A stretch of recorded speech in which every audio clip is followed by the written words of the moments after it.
Hi, friends, and welcome back. We're continuing with the externalization of the hierarchy. This is program 86, and today is the 18th of June. Well, we do have Mercury going into retrograde at this time, so we'll see how we do. Probably it means that we have to go back over certain things that we were to do before. In this particular case, and after a little while, it will be the beginning of this book. As I plunged into the book, some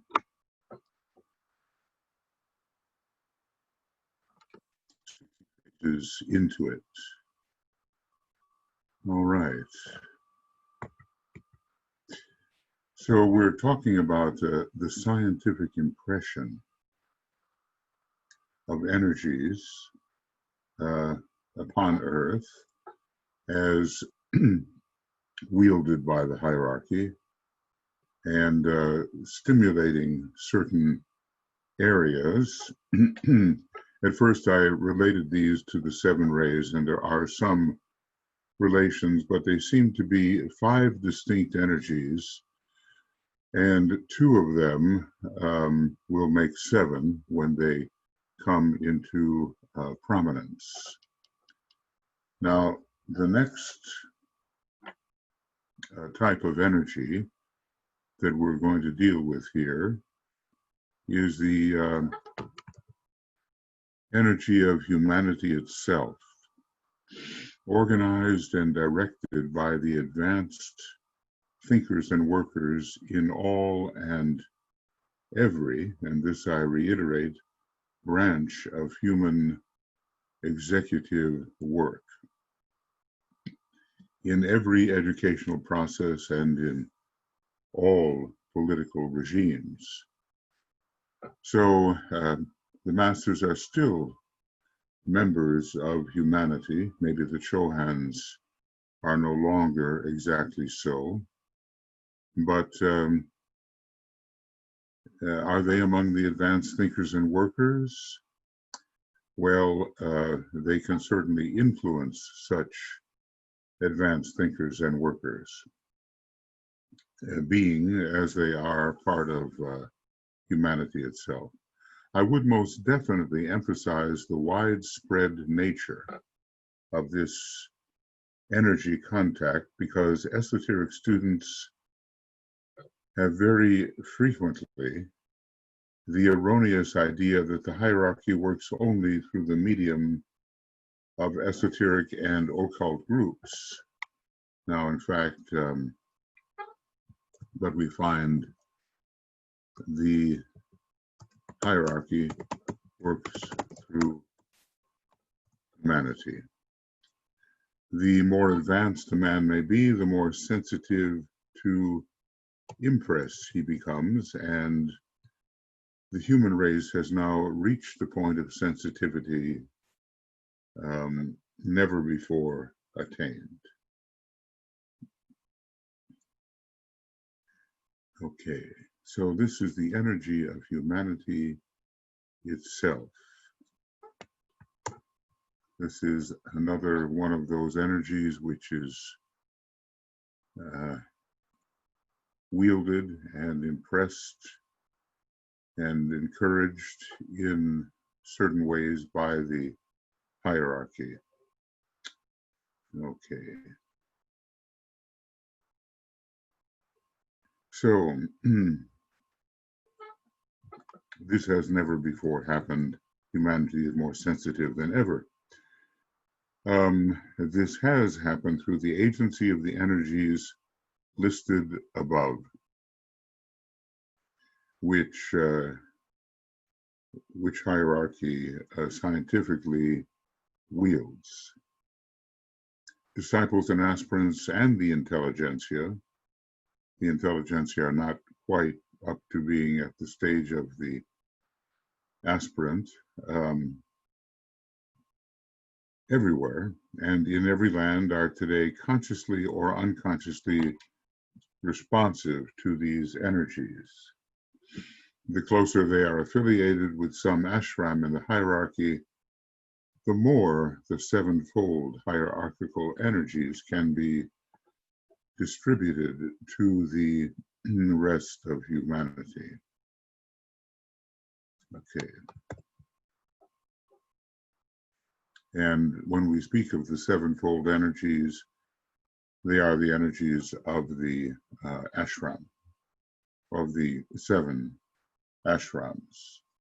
The 5 energies we're speaking of here are related to but different from those 7 energies. It is therefore in this field that major hierarchical endeavor will, during the next 50 years, I suppose up till 1998 roughly, or to the year 2000, express itself. That is the field of humanity. Here, consequently, lies the fundamental problem confronting the hierarchy, for these energies must be most carefully directed and their resultant impact be most scientifically considered if overstimulation is to be avoided.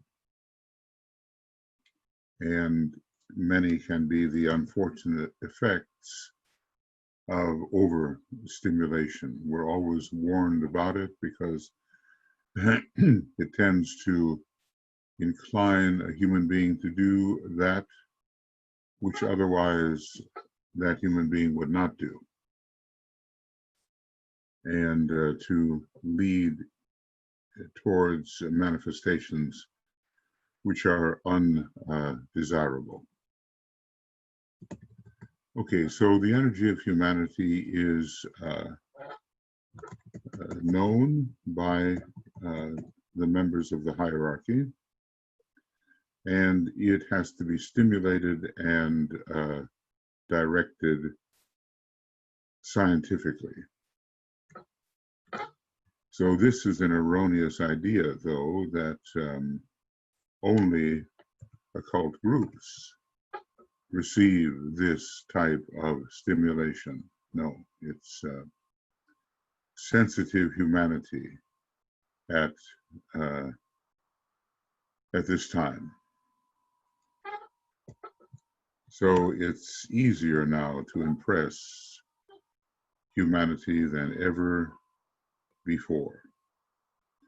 And the more affiliated human beings are with an ashram, the easier it is for the ashrams to impress in a desirable manner, to reach sensitive humanity, and the guarding must be done against overstimulation. Okay. Now, another one of the energies that is being scientifically utilized and being impressed to bring the divine plan into existence is the energy of the second aspect of divinity, vaguely called by the mystics of the past era the Christ consciousness. So this is a 5th energy. And remember, there are to be 7, and 2 are in process of development. So this is the energy of the second aspect. This naturally focuses through the Christ himself, standing as the representative in the hierarchy of the solar energy of love wisdom. It is a form of peculiar magnetic energy of which mankind today knows little. Nevertheless, upon this energy, much speculation has been permitted, and many false thought forms have been built. So this is interesting. An energy that we normally consider to be quite common is not common. And what we imagine it to be is far less than what it really is. And then comes an interesting statement. It is a dangerous energy because of its exceeding potency, and also because this inflowing energy has to use the vehicle of the substance of the three lower worlds, and its area of influence is on the three lower planes of human existence. I recall DK warning about groups focusing on certain constellations where, let's say, the energy of love could be found concentrated, a Christ force. Maybe among these would be the constellation Orion, and too much of the love energy would enter and upset the delicate balance, which has to be maintained if humanity is not to find itself in worse condition than present. Now, when this energy of the second aspect comes in, DK tells us it necessarily produces conflict, and its first major conflict is now impending. Maybe we are in the midst of it right now, the rising up of the second aspect energy. I have dealt with this conflict elsewhere when discussing with you the fourth ray of harmony through conflict. Okay.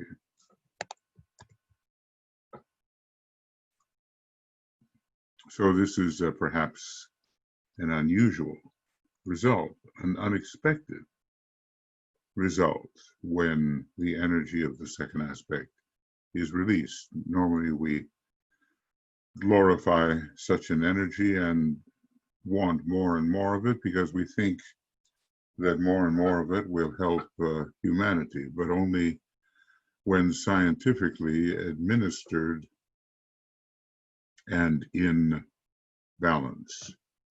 The use of this second fundamental energy, which is primarily the primary energy of our present solar system, focusing upon our planetary life, as if from, let us say, a constellation, presents to the Christ himself a great task of his skill and action. Even though it passes through him, he must learn to wield it skillfully, just as those in Shambhala know the exquisite measure of the energy that they might release. If that energy is to be released non-destructively or destructively within certain bounds. So the Christ is tested in its use.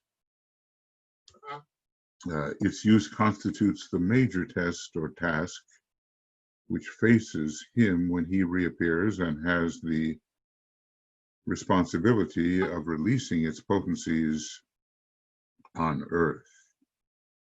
This is maybe an unusual thought.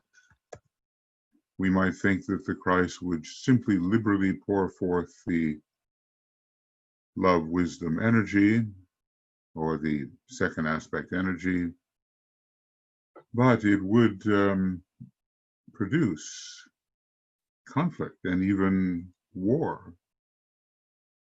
And he cannot risk that. So he has to know very deeply how it can be wielded.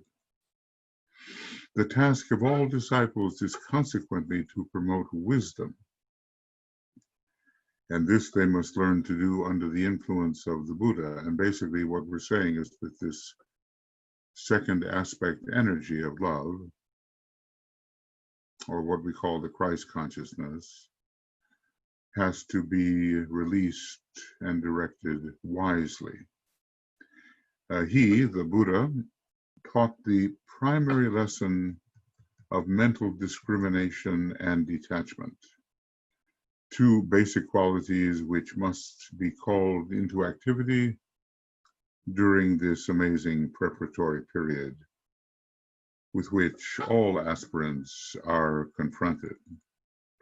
So this is what the Buddha taught, and it is very necessary and is mentioned here because of this surprisingly dangerous energy of the second aspect. Can there be too much love? Well, there can be too much of anything. And DK does talk about, as I said, the danger of focusing on a group, focusing on a particular constellation, and, for instance, invoking destabilizing amounts of the love energy. So when we read deeply into occultism, we find some startling possibilities. Everything has to be measured, otherwise the balance will be upset and unintended consequences will eventuate. So we have now gone through 5 of energies which are to be released or by hierarchy, or wielded or stimulated by hierarchy. So these are therefore the points which all groups of disciples and spiritual workers must learn to present to seeking humanity. They concern the creating and the vitalizing of the New World religion, and this theme lies at the root of all that is new. Discrimination between the mental approach and the soul approach, thus learning that true detachment, which was symbolically but erroneously applied by all monastic orders throughout the world, both Occidental and Oriental, during the past few centuries, applied therefore in time and space, but having no relation to the inner spiritual import. The true monastic spirit and discipline will emerge later in the historical processes of humanity. So this is a criticism of the way certain mental attitudes were utilized in the monastic orders, in the monasteries, and I assume the nunneries, the convents for women. The Buddha did insist that the men and women be kept separate, foreseeing complications which could arise if they were not. So we have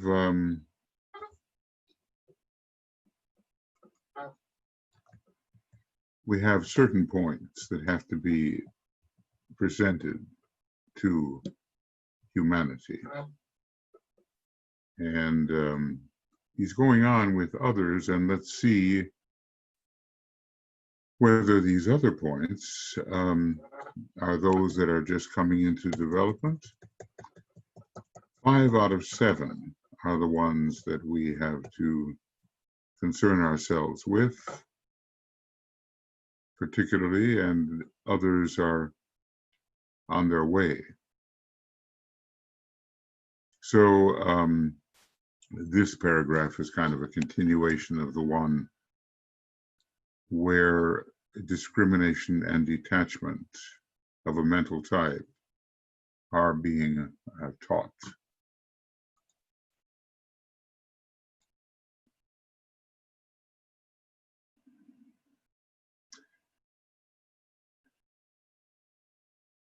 So discrimination has to be understood. Mental discrimination and detachment may be understood in contrast to the soul approach.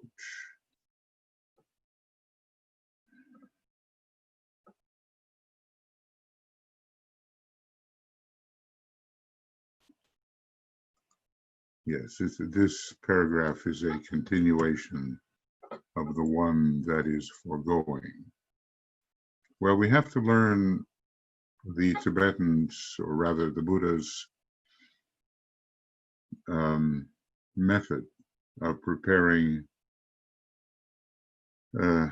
disciples, and especially preparing those who are ready to tread the path of accepted discipleship. He also, of course, trained arhats, and that was another category of student. But when DK talks about what the Buddha did, it's oftentimes in relation to the necessary approaches for accepted discipleship. And the kind of discipleship involves Mercury and Saturn very much. And we can understand the discrimination of Mercury, let us say, and the detachment of Saturn in this regard. Mercury and Saturn are considered to be planets that contribute much to the development of the stage of accepted discipleship. Just go into your esoteric astrology book, page 70, 71, and you'll see pairs of planets, or sometimes three, which are operative at the different initiations and stages. And I suppose every one of us has to ask whether we have passed into that stage, which basically is a peripheral ashramic stage and is called accepted discipleship. Now, he does seem to go on here with 7 energies, so let's see if these are among 2 that are just coming into cultivation, and whether the earlier 5 are already involved in the process of scientific impression. Number 6, the energy of the first divine aspect, that of will or power, now being applied with the most scrupulous care by Shambhala. Okay, this sounds like we have a lot to learn about it. It's a very dangerous energy, and we saw that a group of evil personalities was able to access it without the energy of love, and basically precipitated the outer phase of the Second World War. Scrupulous care. And I just want to accentuate that because it gives us an abiding respect for the manner in which Shambhala administers this energy, sometimes through hierarchy and sometimes more recently in a direct manner. The energy of the will is, as you have been taught, the potency of the life in all beings. Well, life, vitality, that which sustains the presence inform of all beings. It has in the past only been permitted to make contact with the substance of humanity via the hierarchy. Lately, direct impact has been permitted experimentally, and of this, the World War was the first evidence. Now, there's a little bit of confusion here. Are we talking about the 1825 impact? Because the next type of impact, which might be considered direct, occurred after the war was concluded. The 1975 impact and the year 2000 impact. We discussed earlier, were they direct or were they indirect? And DK seems to say certain things which are a little bit enigmatical. But I think the destruction of Atlantis was a direct impact.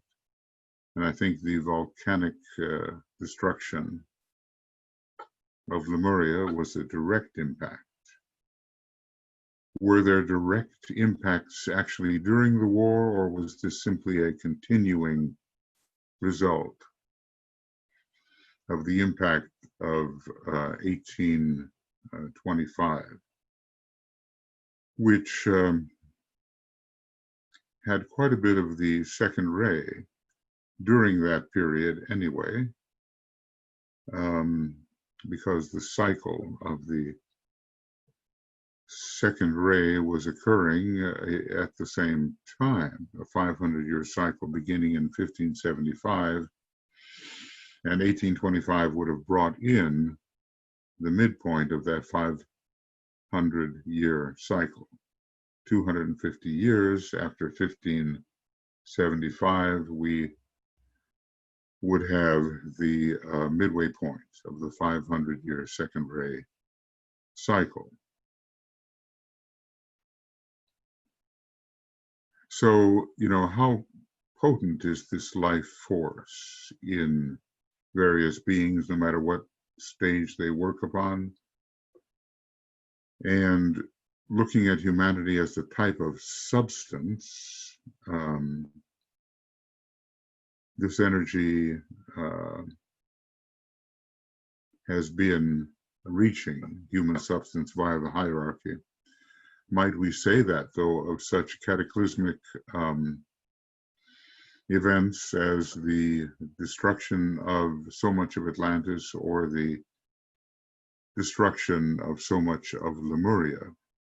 Well, we'll have to investigate that, and maybe, in Philip Lindsay's Hidden History of Humanity, this subject would hopefully be dealt with. So the result of what he calls a direct impact, did it occur during World War, the Great World War, or was it simply the effect of the 1825 impact? Was the first evidence, or at least provided an approach which was useful in clarifying issues, presenting opportunity, purifying human thinking, and destroying the old outworn civilization. It was a very destructive process. Is it necessary to repeat or to take further on the outer plane such a process? And DK seems to hint that he hopes it is not, and that it can remain on the psychological, mental level. But there is a battle, a third phase of the war proceeding. It is an exceedingly dangerous energy and cannot be applied in fuller measure until the race of men has learned to respond more adequately to the energy of the second aspect of love, wisdom, and therefore to the rule of the kingdom of God. So we immediately can see one of the purposes of the reappearance of the Christ to assist humanity to respond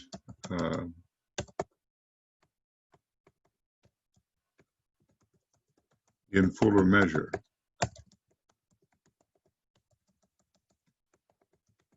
to the energy of will.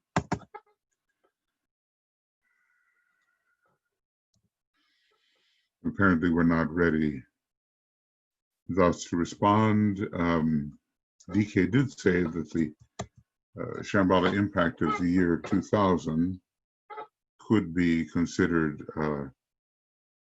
less destructive. Of course, the number 2 is involved there. And as I'm making this commentary, it's 2020. We're still in the period of response to that latest of the Shambhala impacts. I think we can see why this subject would be a little bit veiled because of the extreme danger of it and because of our misunderstanding or inadequate understanding of it.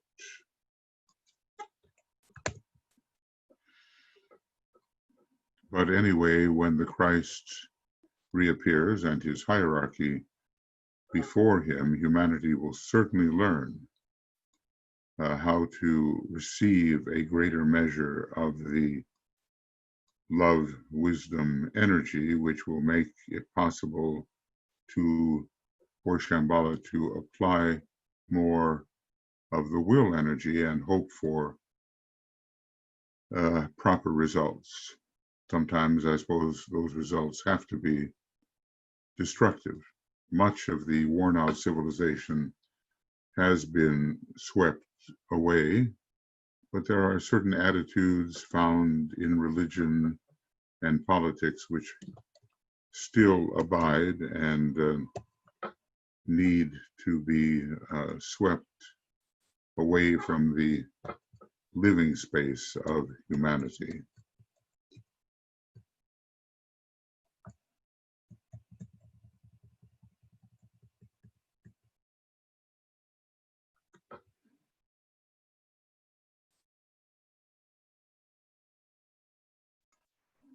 So I think what we see is that the two energies, love and will, have to be combined in proper measure. When there is a Shambhala impact that is direct, it is assumed that it will be received within the substance of humanity in such a way that a degree of love is present to balance the destructive power of the force of this dangerous energy. But then he also said, look, the Christ force is also a dangerous energy because it can upset the balance. So the question of balance is very important. Libra is a sign having much to do with Shambhala and with the spiritual will. Libra being the sign of balance and ruling the royal road, as it were, from the base of the spine to the crown. And so this is the exquisite measure to which the hierarchy must subject its intentions to stimulate, and the same and maybe even more so, more precisely, Shambhala.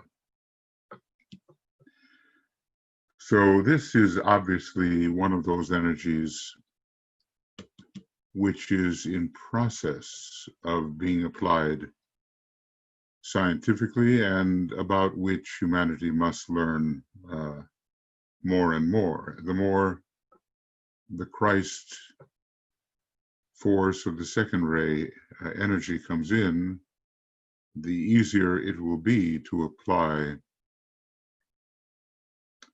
the Shambhala force of the will to the substance of humanity. And I think, with what he said here, we have to investigate the kinds of destruction that occurred in Atlantis and Lemuria. It does seem that they were shambolically inspired, involving Agni Chaitans, the raising and lowering of continents. It was a fiery experience in Lemuria, a watery experience in Atlantis. And again, we are told that the attempt would be made. We focus on the word attempt to destroy the Aryan race by fire. Has that already occurred? Has a kind of Armageddon already taken place, or are we looking at something into the future? Dogmatic Christianity thinks we're looking at the future, and the Tibetan has hinted, and some people involved in Agni Yoga who have been with it a long time have stated that the Armageddon has occurred and was basically the Great War, and especially the second phase of that Great War. Now, here is one more energy. There remains another energy which can only be applied very much later on, and only if the activity of the 6 preceding energies fulfill their purpose. With it, we cannot here deal, for the future is too uncertain, and in any case, it will only come into activity in the middle of the Aquarian age, interestingly, in the Mercury decanate, which will preside over the middle of the Aquarian age.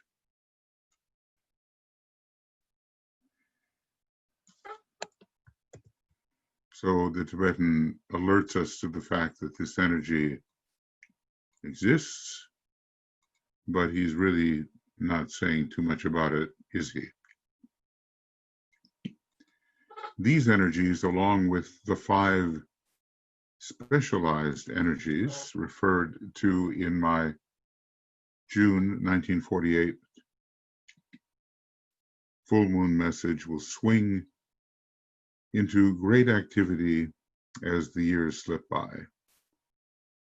The year 1952 will see the 5 specialized energies assuming great potency. I believe this was also the year in which the hydrogen bomb emerged, and it was very close to the time that Foster Bailey was writing about whether there would be a war, an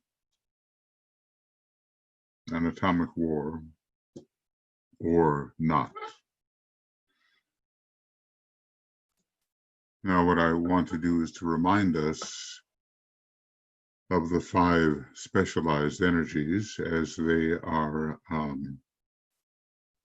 presented in the June 1948 message. And they seem to be associated with 5 ashrams. The energy of love, wisdom, and this, I think, we can associate with Master Kutumi's ashram. the energy of will or power, and this can be associated with Master Moria's ashram. He tells about the effect here when it flows in. The energy of active intelligence associated with the ashram of the English master. There are a number of English masters, but this is a third ray English master who is wielding this energy in relation to the labor movement and the condition of the workers in the problem of capital and labor. And the energy which produces order, this involves the Master R and his group, but also remember he had become, at the writing of this June 1948 message, he had become the Mahachohan, and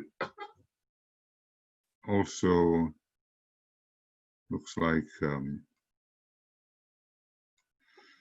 the energy of right human relations, I think, associated with Master DK's ashram. Yes. So those are the 5 specialized energies. And then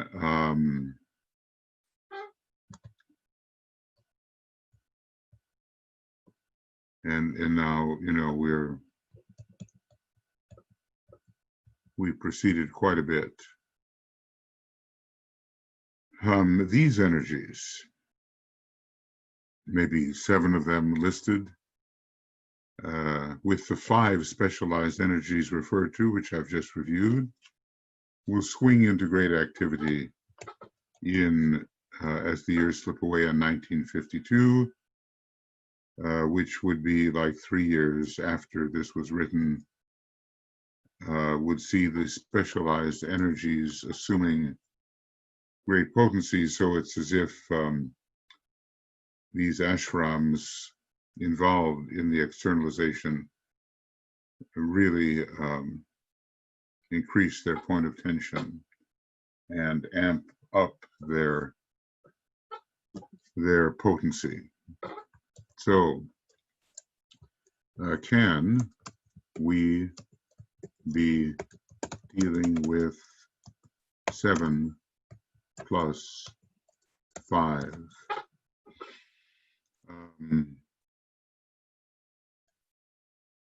If I could just find the equal sign on this Finnish typewriter. I'm not doing too well. It's eluding me for the moment. I'll just say or 12.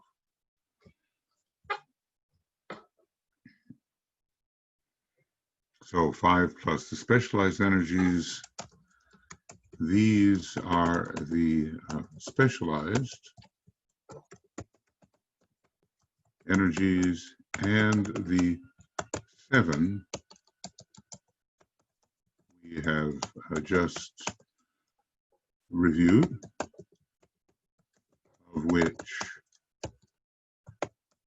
2 are not yet in full power. So the energies of the ashram, yes, and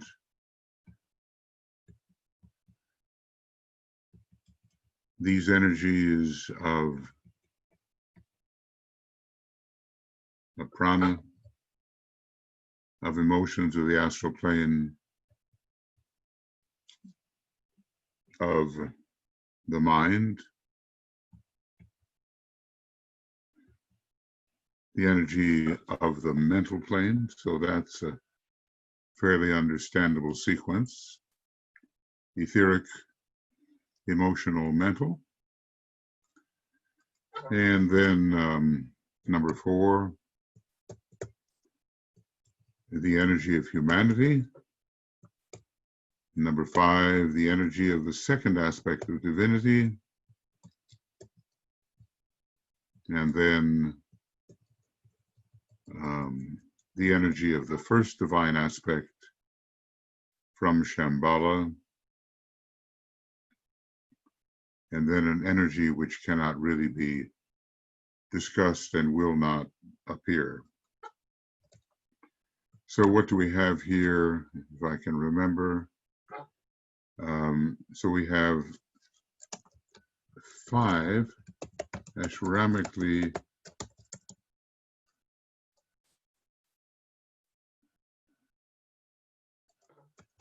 related energies, and also prana, emotional energy, mental energy. What was that other one? Number 4, was that the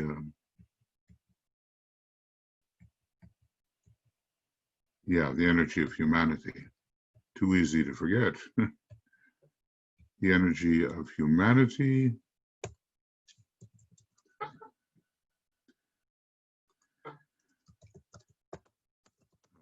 Humanity, the energy of the second aspect of divinity,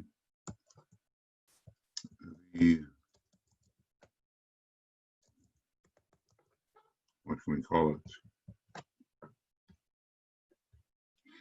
The energy of the first divine aspect. So these are aspectual energies affecting the whole planet. So the energy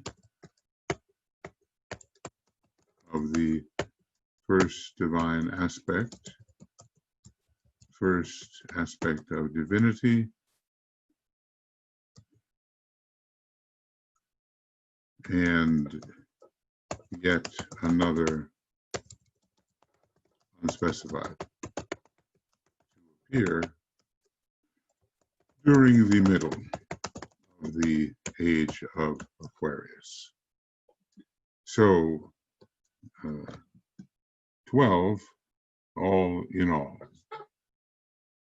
And I suppose we might say giving 12.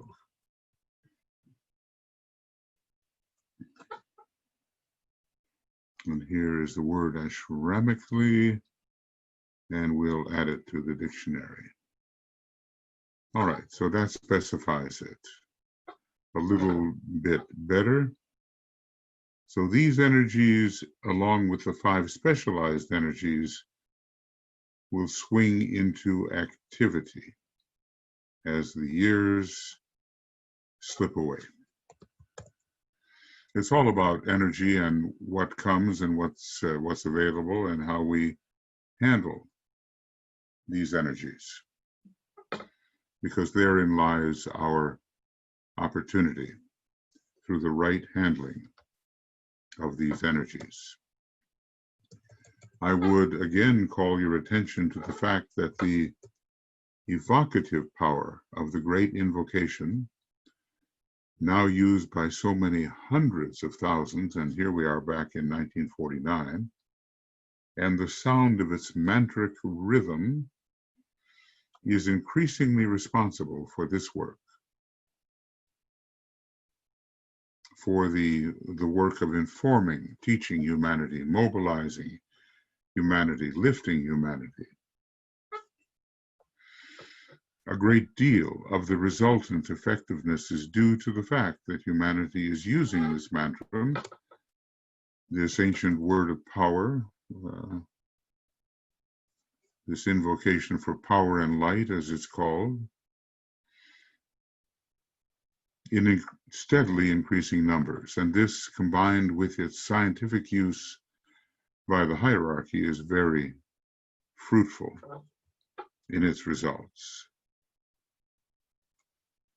So let us never doubt the potency of consistent, persistent use of the great invocation and the honoring of World Invocation Day at the time of the Gemini full moon, we call it,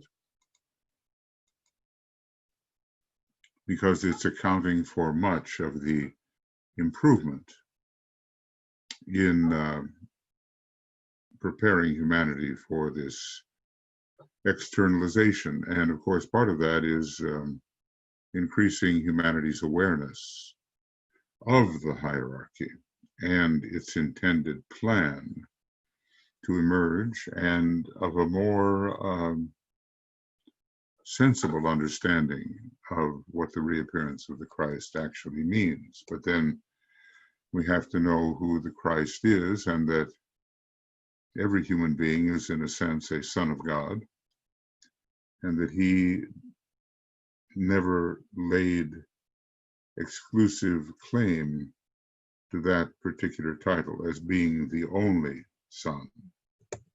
Maybe one could interpret that symbolically with the idea that love, wisdom of the Christ energy is the definition of sonship. But then again, we would all have that at least latent in our nature. It is well to bear in mind that, to quote an old sentence by one of the masters, where the focus is, so will be the anchorage, where descending potencies under mantric inspiration are concerned. This means that due to the effort of countless thousands of men and women everywhere, energies hitherto unable to penetrate deeper into substance than the hierarchical substance and the levels of the higher mental plane can now, for the first time, be successfully anchored on dense physical levels, or at least upon etheric levels. This is a fact and is far more important than you are perhaps able to appreciate.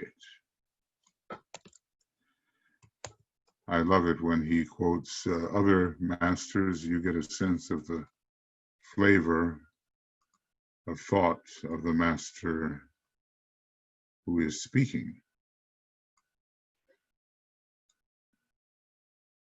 Sometimes he names who the master is. He has a quotation or two, I think, under Master Serapis, but not so often does he name the master involved.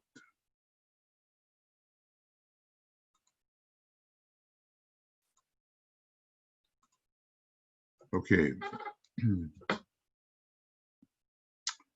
Where the focus is, so will be the anchorage, where descending potencies under mantric inspiration are concerned. The possibility of anchoring these once only lofty energies into areas of access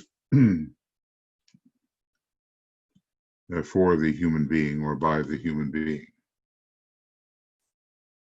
The etheric plane will become an area of access. It already is for so many, and certainly the dense physical plane is an area of access.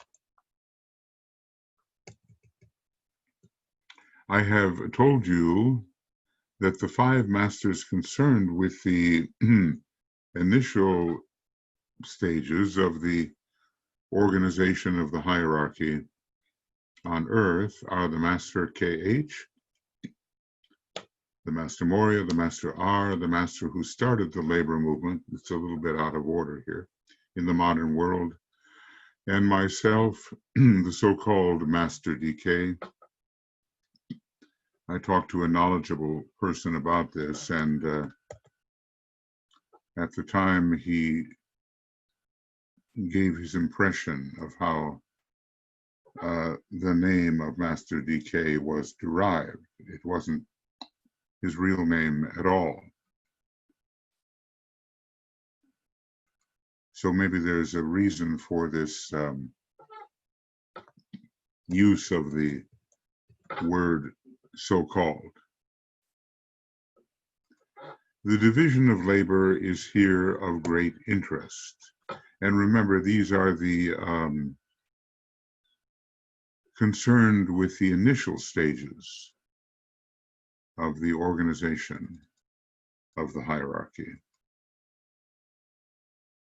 in preparation for their externalization and perhaps in their externalized form. You kind of wonder whether these masters are at all connected with the 5 planetary centers, but one might have to do a bit of forcing to make that work out.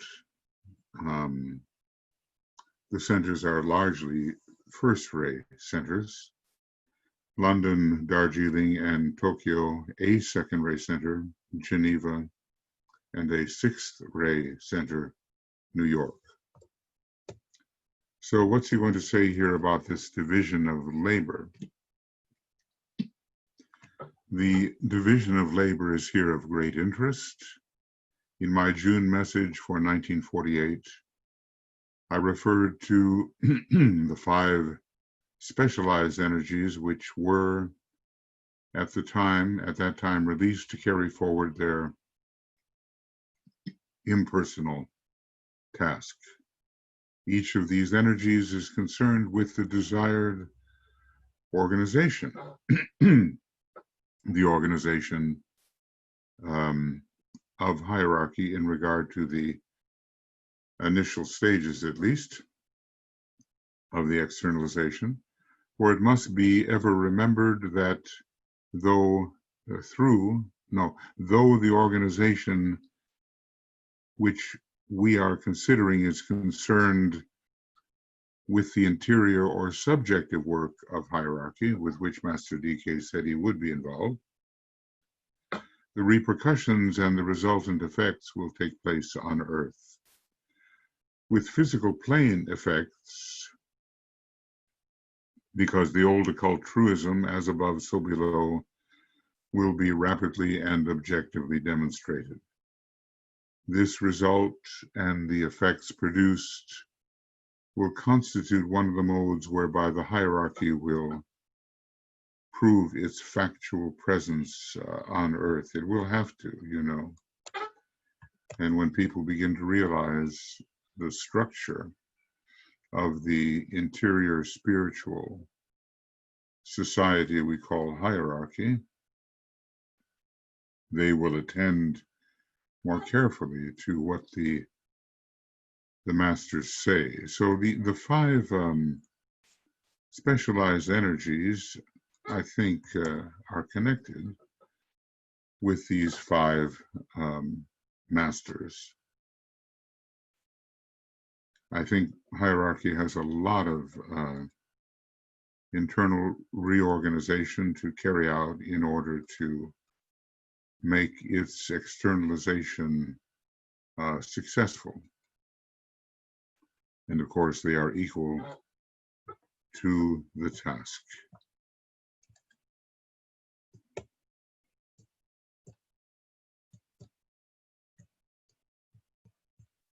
Now here we begin to speak of these ashrams which are connected with the initial phases of the externalization, and I think we're in a position to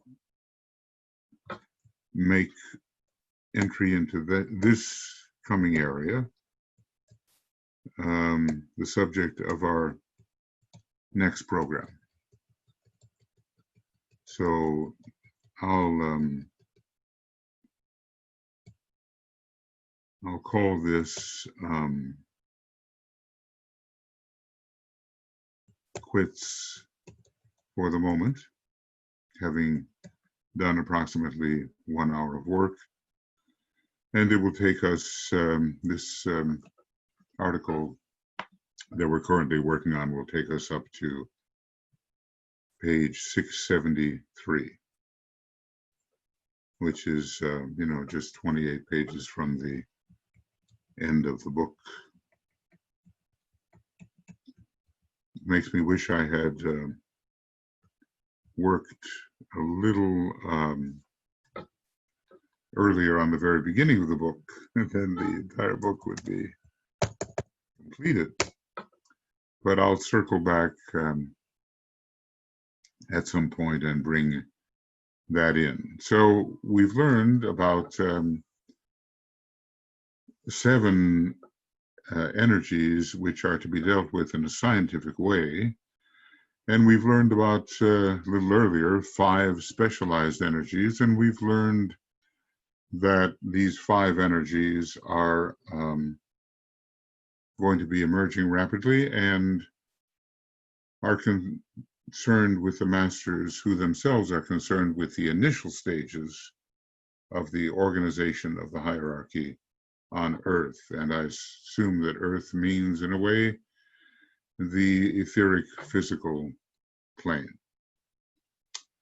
So we've reached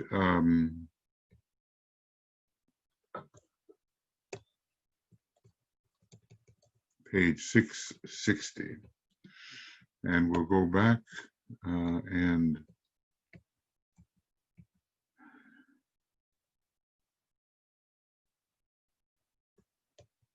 let's see, here it is. So from 652 to 660, and let's see if that is correct. No, it's not correct. That's to 652, and here we will have 652. All right, I'll just copy this and we'll talk about the task of organizing. So 652 to 660. Well, even if I've made a mistake, it's close enough. Aha. Oh, there we go. That's more like it. And it goes to 660. Okay. And approximately 1 hour. And the date is the 18th. All right. Now things are looking better.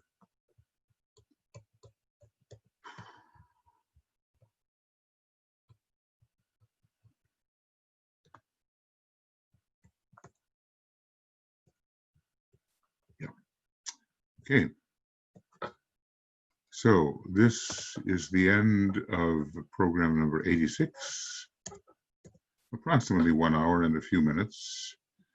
And it does go from 656 to 660, which is more like the duration of an hour-long program, yes. And we'll begin next with program number 87, and our date may be today. Let's see. And we'll start at page 660.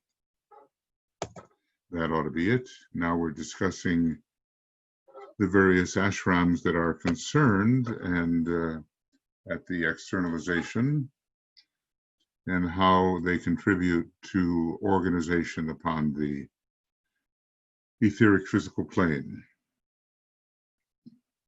Organization of that outward movement of the hierarchy. It doesn't necessarily mean that every one of these masters will appear objectively immediately, but they will be involved at least in the kind of initial organization which is required for the externalization process. So, okay, friends, lots of love, many blessings. Study hard,